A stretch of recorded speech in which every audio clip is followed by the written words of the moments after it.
Welcome to the Open to Hope Show. I'm your host, Dr. Gloria Horsley, with my co-host and daughter, Dr. Heidi Horsley.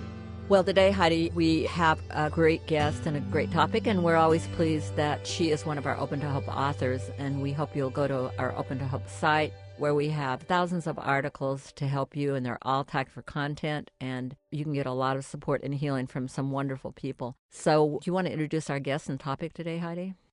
Sure, I'd love to. Today we are going to talk about good grief, what I learned from loss, and our guest today is Elaine Mansfield, who leads workshops and bereavement support groups and writes for Hospice Care and Palliative Care of Tompkins County in Ithaca, New York. Her writing reflects her 40 years as a student of Jungian psychology, mythology, meditation, and nature.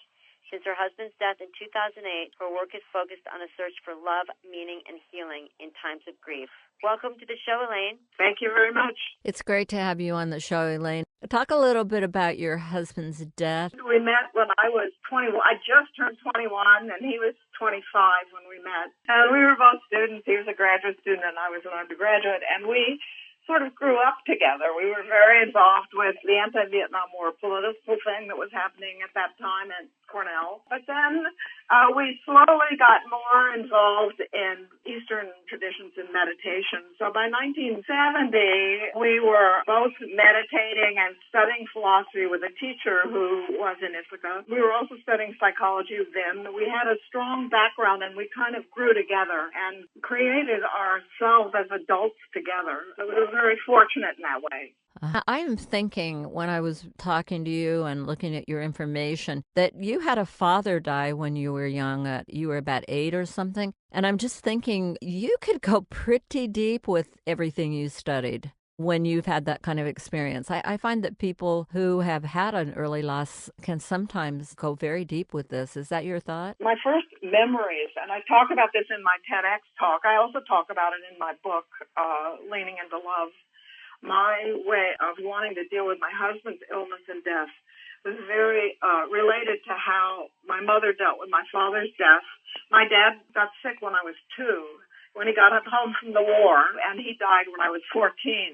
So I lived in a home with someone who was always dying and always having crises, and I knew this was going on. And on the other hand, my mom wanted to keep it private and secret. Partly she wanted to protect the kids, but of course we weren't protected. We were just frightened because we didn't know what was going on. So, and then after my dad died, my mom didn't want to talk about it because she said it upset her and she wanted to go to work. So I really was left in an isolated position after my dad died. And when Vic got sick, I said, I don't want to do that. And he agreed with me, and we brought our 2 sons and all our friends right into the experience with us and made it a real open community experience. You said at one point you find out that your husband's being diagnosed, and I think you're sitting in a parking lot and you're talking about, well, should we keep this a secret? And you said, wait a minute. When I was growing up, I was so isolated. We never talked about my father. I can't do this alone. We need to do it in community. And I love that you did not repeat history. You made a conscious effort to change and to put it out there that your husband was sick so that you could get support. Right, and he agreed immediately. But I think it's a very common thing, don't you? That when you're sick and you feel that vulnerability, you kind of pull in. The first reaction is kind of a defensive reaction. But right then I said, no, Vic, I don't want to do it like that. And he agreed with me right away. He understood the wisdom. It was good, and we stayed open with each other and our family and our community throughout his illness, and I stayed open afterward. And I didn't try to hide my sorrow. I felt when I tried to hide my sorrow, I just felt isolated. So I don't want to be isolated. I was open. Yes, I'm really sad, and I'm also okay. I'm also going to be okay. I was interested, and I was saying to Heidi, in the TED Talk where you talked about bathing his body and taking care of him, getting ready after he died. And that's something that's happening more now today. There are groups that are doing that home kind of thing. But one of the things I thought that was interesting in your TED Talk is you actually showed him in the coffin, and then after you had him cremated. Now, I'm fascinated with that because, it always feels like either or to me. A lot of people want to avoid seeing the body, and there you are showing his body on a TED Talk, which I think is awesome because we've always seen bodies, and the idea that we're not seeing bodies anymore, I find very strange. I don't know. What's your thought on that, Heidi, before Elaine comments on it? I love the idea that you can do both, because you always hear people say you have to make a decision. You either can see the body or you have to have a cremation. And the fact that you did both is very comforting to me. The funeral people didn't embalm his body or do anything to his body. The photographs in the TED Talk were taken when we decorated his cremation box, and it was about 24 hours after his death, and nothing had been done to his body. It was just the way bodies are. And they held his body for 3.5 days because you get in the queue for the cremation place. They told me if you would like to put something in his cremation box, which I had never thought about, but I thought, oh yeah, I want to do that. So we just went there. They said do it soon, because the body will start to change, but it hadn't yet. That's really kind of amazing that that's an option. And we put a lot of things in the coffin, right, Heidi, of Scott's? Oh, absolutely. We used his books for pillows. We said he might need his ideas, but it was all symbolic, It was not that I thought he'd really use his ideas, but it was... we created a symbolic ritual in the cremation box. It was very healing for my sons and me to do that. Yeah, talk about ritual now. I know that you talk on your TED Talk about how ritual is important and how we do rituals all the time, which I think is interesting. They're a natural part, right? Well, what I see happening in people that I work with in bereavement is that there's a funeral a few days after a person dies, and then that's it. And maybe in some traditions there's a little bit of ritual after that, or maybe there's some gathering a year later. There are a couple of other things that happen, but most of the time we're kind of left on our own after that initial memorial service. And I think we naturally create ritual, and human beings always have. And my sense is to be aware of that and actually do that often, because if you feel that you can't handle grief, just lighting a candle changes the energy a lot.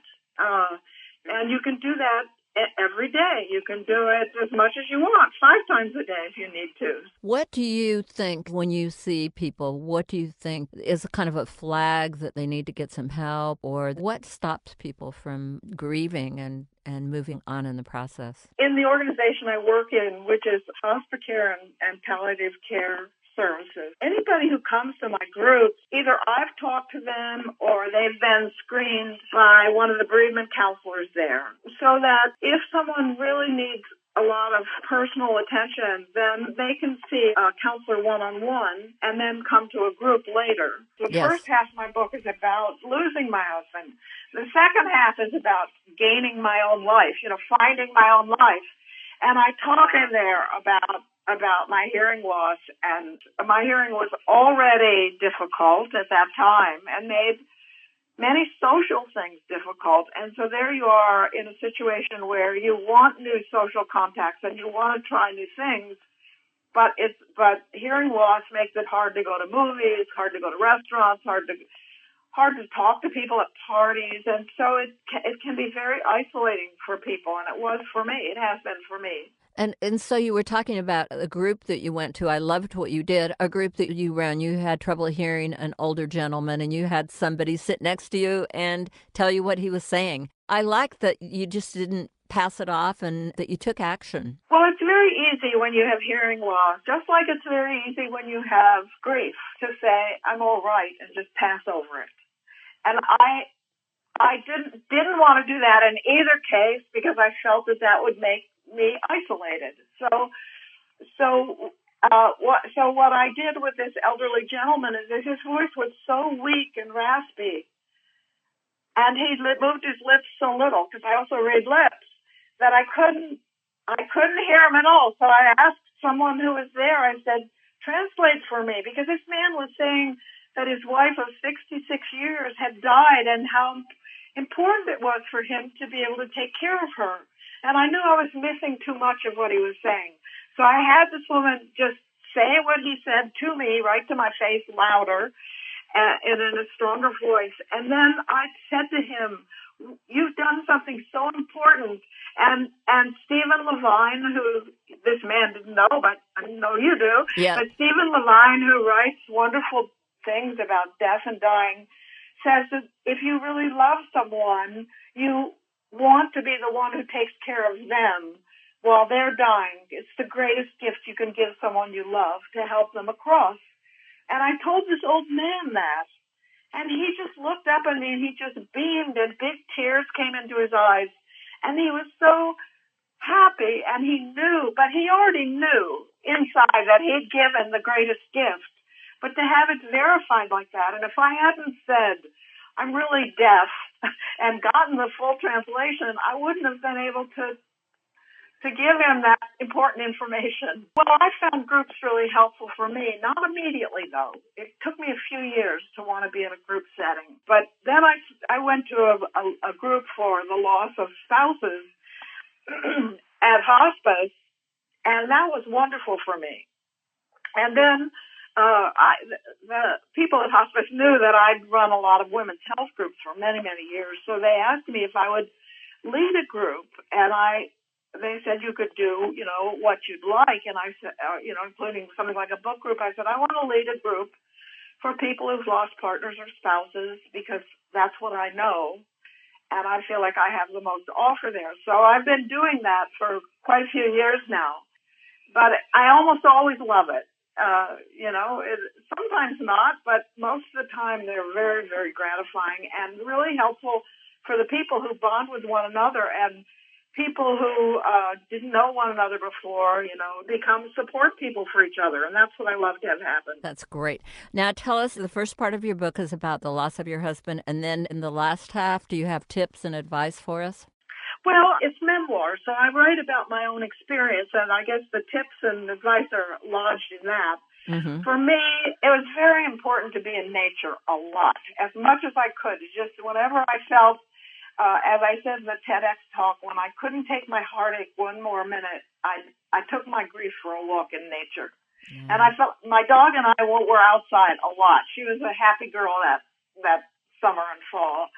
And I also found that poetry helped me a lot, and I found that these small rituals were very helpful to me. Nature was very helpful to me. Poetry and writing. I started writing almost immediately. And I wrote throughout his illness. I got myself a brand new notebook, and I ended up with a lot of notebooks because I knew this was going to be a hard journey. And I didn't want to forget any of it. I knew it was going to be emotional, and I would forget. So I wrote and wrote, and that eventually became a book. So. Mm-hmm. Well, thanks again for being on the show, and thanks to everybody for listening to the show. And as Heidi and I always like to say, if you've lost hope, please lean on ours till you find your own, and God bless.